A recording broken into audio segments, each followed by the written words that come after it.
பாரு சாயி,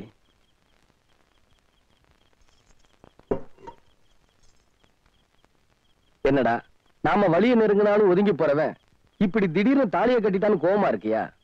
உண்மையில எனக்கு ஆசையே இல்லைன்னு முடிவு கட்டிட்டியா? எது எப்படி இருந்தாலும் உண்மையில நான் வச்ச குறி தப்புமா என்ன? தப்பான குறி வச்சது நீ, இது தப்பாதுன்னு குறி வச்சது நான். என்னைய பாக்குற? உன்னை கல்யாணம் பண்ணிக்கணும் நான் கனவுல கூட ஆசைப்பட்டதில்ல. அப்ப என்ன நீ சுத்தி சுத்தி வந்ததல்ல நடிப்புதாயா? நடிப்பா? ஆமா, எந்த பாவம் அறியாத ஒரு அப்பாவிய ஜெயிலுக்கு அமிச்சியே அந்த முருகேசனோட மகதாயானா? அது நீ இந்த ஊருக்கு வந்தன்னைக்கு எனக்கு தெரியும். ஓஹோ, தெரிஞ்சேதான் தாலி கட்டினியா? நீ செஞ்ச பாவத்துக்கு பரிகாரம் தேடிக்கிட்டியா? பெரிய தியாகியா நீ. உன்னை அவமானப்படுத்தணுங்கிறதுக்காகவே பஞ்சாயத்தை கூட்டினேன். இந்த ஊரே உன்னை பார்த்து காரி துப்பணுங்கிறதுக்காக உன் மேல பழிய போட்டேன். உன் மேல ஆசைப்பட்டு உன் கழுத்துல மாலை போட்டாலே அந்த ஈவ பொண்ணு, அது கல்யாணத்துல முடியக்கூடாது, நீ சந்தோஷமா வாழக்கூடாதுன்னு தான் நான் இப்படி பண்ணேன். பஞ்சாயத்துல உன்னை ஊரை விட்டே மிரட்டுவாங்கன்னு எதிர்பார்த்தேன். ஆனா இந்த பாரு, நீ நினைக்கிற மாதிரி நான் எந்த தப்பும் பண்ணல. தனிமரமா நிக்கிற உனக்கு வாழ்க்கை கொடுக்கறதான் நான் நினைச்சேன். ஏன் உனக்கு மனசாட்சியே கிடையாதா? கோயில் நகையை நீ திருடிட்டு அந்த பழிய அப்பா மேல போட்டு ஜெயிலுக்கு அமிச்சிட்டு அவர் மகளுக்கு வாழ்வு கொடுக்கறியா? எங்க அப்பாவை போலீஸ்ல புடிச்சிட்டு போயிட்டாங்கன்னு தெரிஞ்ச உடனே நான் டவுன் போலீஸ் ஸ்டேஷனுக்கு ஓடினேன். அங்க எங்க அப்பா அவமானத்தால அழுது துடிச்சது இன்னும் என் கண்ணிலேயே இருக்கு. கௌரவமா தலை நிமிந்து வாழ்ந்த அந்த நல்ல மனுஷன் ஜெயில இருந்து திரும்பி வந்தா தலை நிமிந்து நடக்க முடியுமா? அந்த அன்பு தெய்வத்தை நடப்படமாக்கிட்டியே பாவி. ஆம்பளை துணை இல்லாம நானும் எங்க அக்காவை பட்ட கஷ்டம் உனக்கு எப்படி தெரியும்? நீ கோயில் காலதானே, அன்பு பாசத்தை பத்தி உனக்கு என்னையா தெரியும்? நான் மட்டும் ஆம்பளையா பிறந்திருந்தா அன்னைக்கே உனக்கு ஒண்ணு பழி தீர்த்திருப்பேன். ஆனா பொம்பளையா பிறந்துட்டேனே. எங்க அப்பா தெய்வயா ஜெயிலுக்கு போனப்புறம் கூட எங்களை கைவிடல. ஜெயில மாடா உழைச்சி ரத்தத்தை சிந்தி மாசம் மாசம் எங்களுக்கு பணம் அனுப்பி வைக்கிறாரு. நகையை மூட்டை கொடுத்து எங்க அக்காவை புருஷ வீட்டுக்கு அனுப்பிச்சு வச்சாரு. அப்படிப்பட்டவரை ஜெயிலுக்கு அனுப்பிச்சியே நீ நல்லா இருப்பியா? இத பாரியா, இனிமே ஊருக்கு தான் நான் பொண்டாட்டி, ஆனா உண்மையிலேயே உன்னோட பரம விரோதி. இனிமே உன் வாழ்க்கையில எந்த சந்தோஷத்துக்கும் நான் வழிவிட மாட்டேன். நீ செஞ்ச பாவத்தை எண்ணி ஒவ்வொரு நாளும் வேதனைப்படணும், வெட்கப்படணும். நாம ஒரே வீட்டுக்குள்ள இருந்தாலும் நீ வேற நான் வேறதான். அரசாயி, என்ன பழி வாங்குறதா நினைச்சு ஒண்ணு நீயே பழி வாங்கிக்கிட்டு இருக்க. என்னைக்கு ஒரு ஆம்பளை கட்டின தாலி ஒரு பொண்ணோட கழுத்துல ஏறிச்சோ அன்னைக்கு அவனோட நல்லது கெட்டதுல அவளுக்கும் பங்குண்டு. அது அந்த காலம்.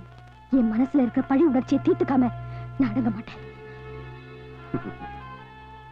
வெத்தலை மேல முள்ளு விழுந்தாலும் முள்ளு மேல வெத்தலை விழுந்தாலும் பாதிக்கப்பட போறது வெத்தலைதான். உன்னை அந்த உப்புளி காப்பாத்து.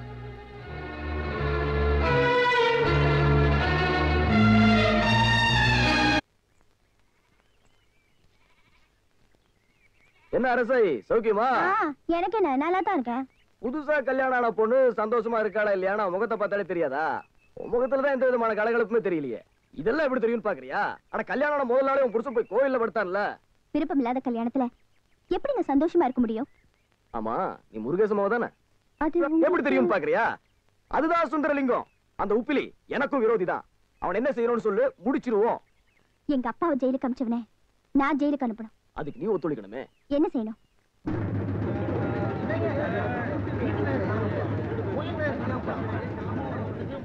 எல்லாரும் எங்கேயா ஓடுறீங்க? கோயில்ல தான் திருடு போயிடுச்சான். எனக்கு என்னமோ உப்புலி மேலதான் சந்தேகம். யார பத்தி என்னையா பேசுறீங்க? உப்புலிய பத்தி ஊருக்கே தெரியுமையா? அவன் பத்திரம் பார்த்து தங்கமையா, பத்திரம் பார்த்து தங்கம். அதெல்லாம் கல்யாணத்துக்கு முன்னாலயா? இப்ப கல்யாணம் ஆயிடுச்சுல்ல, கோயில்ல தர பிரசாத சோத்துல குடும்பத்தை நடத்த முடியுமா?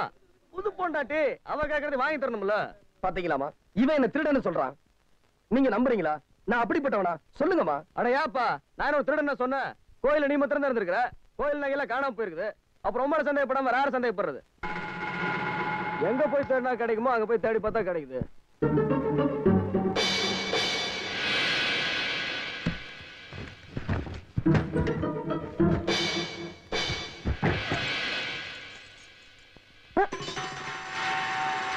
என்ன இது இவ்வளவு கூட்டமா வந்திருக்காங்க? பத்திரமாத்து தங்கம்னு சொன்னாங்களே, அந்த தங்கம் எல்லாம் இப்ப எங்க இருக்கு பாத்தீங்களா? அர்ச்சனை தட்டு விக்கிறவ அலங்கார வல்லியா வந்து நிக்கிறா. பாத்துங்க. என்ன என்ன சொல்றீங்க? ஏங்க என்னங்க இதெல்லாம்? ஏன் மரசை, இந்த நகையெல்லாம் ஒண்ணு தானே? ஆமா, என் புருஷன் எனக்கு வாங்கி கொடுத்தாரு. எப்ப வாங்கி கொடுத்தாரு? நேத்து ராத்திரி 1 மணி இருக்கும்.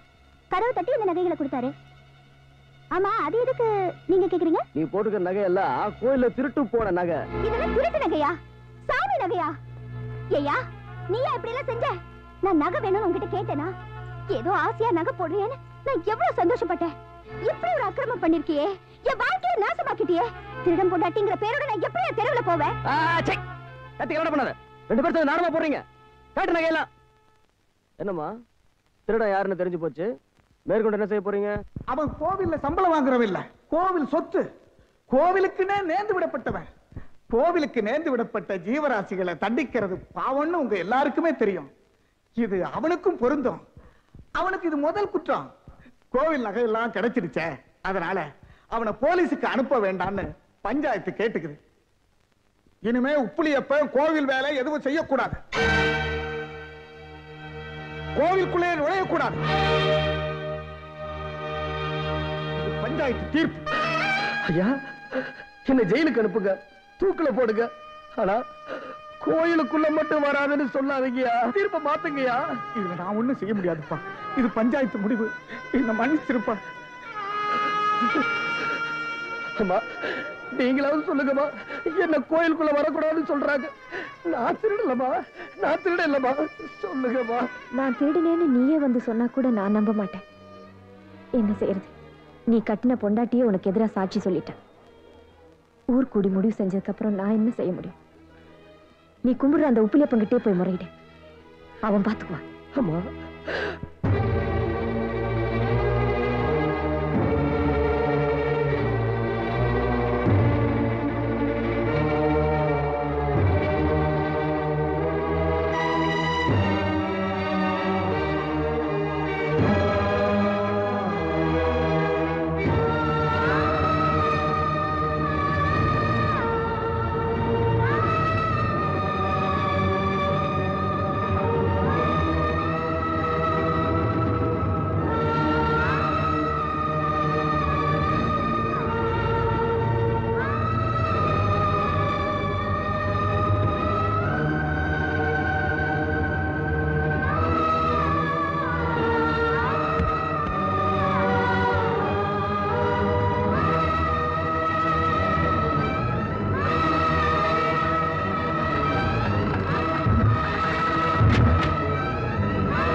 என்ன காரியம் பண்ணிட்டேன்?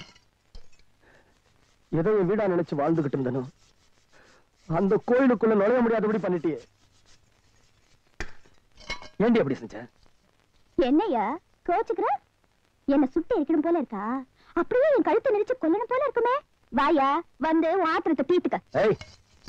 ஊர் உலகத்துல புருஷன் குடிகாரனா, சூதாடியா, ஊதாரியா, கூத்திக்காரனா இருந்தா கூட ஒரு நல்ல பொண்ணு அவனை தன்னை பெத்தவங்கிட்ட கூட விட்டு கொடுக்க மாட்டா. ஆனா நீ நல்ல காரியம் பண்ணிட்டமா, நல்லாரு.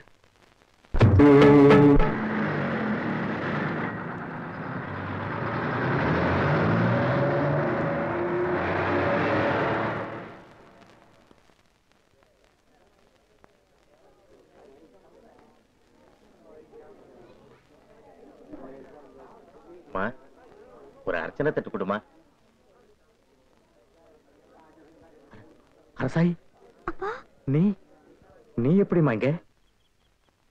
என்ன சமாதானம் சொன்னாலும் சரி, நீ செஞ்சது ரொம்ப தப்புமா. என்னைக்கு ஒருத்தனுடைய தாலி உன் கழுத்துல ஏறிடுச்சோ அன்னைக்கே நீ அவனோட சொத்து. கண்ணை வித்து சித்திரம் வாங்கலாமா? ஒரு பொண்ணுக்கு கல்யாணம் ஆயிடுச்சுன்னா அதுக்கப்புறம் எல்லாமே புருஷன் தானே. நம்ம குலத்திலே இல்லாத வழக்கப்படி நீ இப்படி எல்லாம் நடந்துட்டு இருக்கிறது எனக்கு கொஞ்சம் கூட பிடிக்கலமா. அப்பா என்னால அப்படி நினைக்க முடியல. தான் திருடிட்டு உங்க மேல பழிய போட்டு ஜெயிலுக்கு அமிச்ச அந்த ஆளை என்னால மன்னிக்க முடியாது. அரசாயி அம்மா, நடந்தது என்னவோ நடந்து போச்சுமா, அதெல்லாம் மறந்துடுமா. புலிகிட்ட போய் மன்னிப்பு கேட்டுக்கமா. நீங்க 2 பேரும் சேர்ந்து வாழறதாமா நியாயம். பாருமா, உங்க கல்யாணத்தை தான் பார்க்க எனக்கு கொடுத்து வைக்கல, நீங்க 2 பேரும் சேர்ந்து சந்தோஷமா வாழறதையாவது பார்க்கணும்னு ஆசைப்படுறேம்மா. அப்பா, இது முடிஞ்சு போன கதை, உடைஞ்சு போன கண்ணாடி, இனி ஒட்டாது.